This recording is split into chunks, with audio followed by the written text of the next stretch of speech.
Hi guys, in today's vlog I'm going to be showing you one of my buy-to-let properties. Thanks for visiting my channel Free Your Finance. My name's Gary and I talk about investing, property and the journey towards financial independence. If this sounds like something you may be interested in watching a little more about, please hit the subscribe button below. So my next buy-to-let property has come empty and it's time for me to get it ready to get it rented out again. I'm going to be showing you the property very shortly in today's video, but first of all I'm here at Tesco. Basically the carpets are a little bit dirty over there, so rather than paying for new carpets this time, as they're not quite bad enough, I have hired something known as a rug doctor. I was quite amazed at just how cheap it was. It was $22.99 to hire this rug doctor, which hopefully is going to make my carpets sparkly clean. You do have to buy the little cleaning fluid on top of the hire of the rug doctor, but it's still a lot less than paying for new carpets. So let's go and pick my rug doctor up. I've been given a code to the locker and then we'll go and have a look at the flat.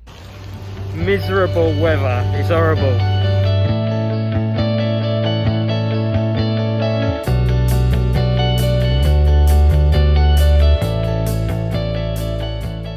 Okay, so the bottle of fluid was $16.99. So with the higher cost of the machine at $22.99, I've managed to clean my carpets for less than 40 quid. Obviously, I appreciate I'm going to have to give up my time to do this. But right now, as I've said many times on this channel, work is quiet due to COVID. So I've got plenty of time to do this. So let's go and see the flat and start the cleaning process.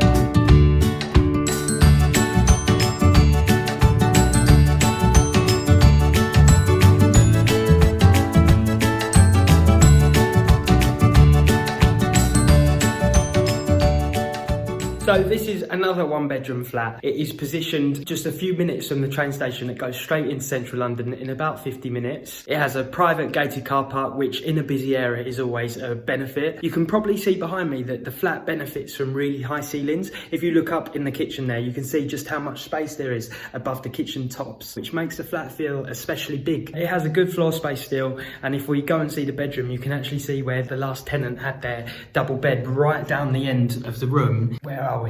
In there, and look how much extra floor space we've got. So it's a really great property, so let's go through some of the costs. The mortgage on this one is interest only, and the mortgage payment is about £240 a month. I'm sitting here editing the video and it's not £240, it's £205. The previous tenant moved out last week. They gave me their notice and they very kindly allowed me to start doing viewings, as they wasn't actually using the flat anymore. They'd moved in with someone else. So I started doing viewings a couple of weeks back, and I've managed to get a tenant lined up already who's coming in on this Sunday. So I'm really pleased to say I've got a nice quick turnaround, which is obviously a great thing. We hate having empty properties because obviously ultimately it costs. The new rental income in here is £700 per calendar month, and because this one is a leasehold, there is a service charge too. That is usually around £1,300 a year. Obviously that's something you need to consider if you buy a leasehold property. So in between the two tenancies, I've had to get a couple of bits done. Firstly, I've had to have the EICR test done. This is the new electrical conditional report that needs to be done every 5 years.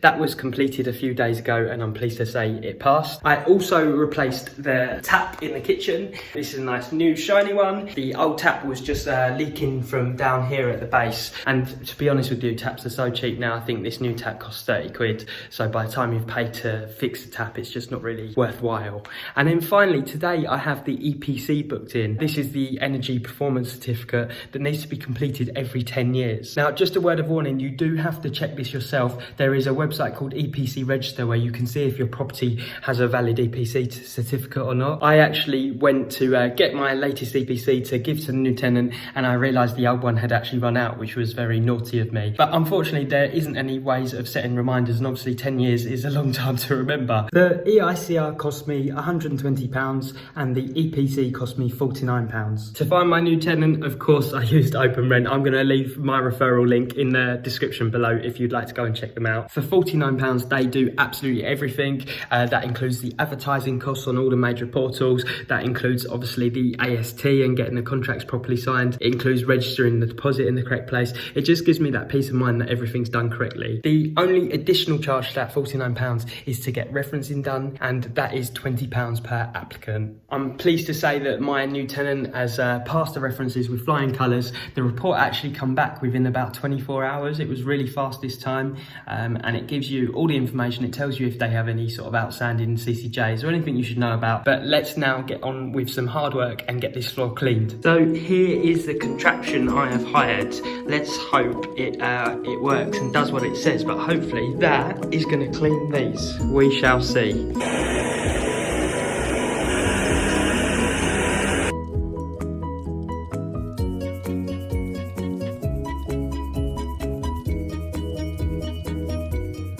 So I am all done. Carpets are looking sparkling fresh. The marks you can see are the wet patches where the carpet cleaner ran over. So yeah, the flat is now ready to be tenanted on Sunday, sorry. I'm gonna be checking in the new tenant on Sunday. We'll go through an inventory together, so we'll agree how the condition of the flat was, so that if there was any disputes at the end of the tenancy, it's all been agreed in both writing and with photographs. So that's just a quick video of how I get one of my flats ready for renting. If you would like to know any more about the flat here, don't forget, you can always leave your comments below. I'm always happy to help and answer any questions you may have. The whole point of me documenting my story is hopefully to help some of you guys learn from some of my mistakes and some of the things that I've learned over the years. So do fire your comments in the box below.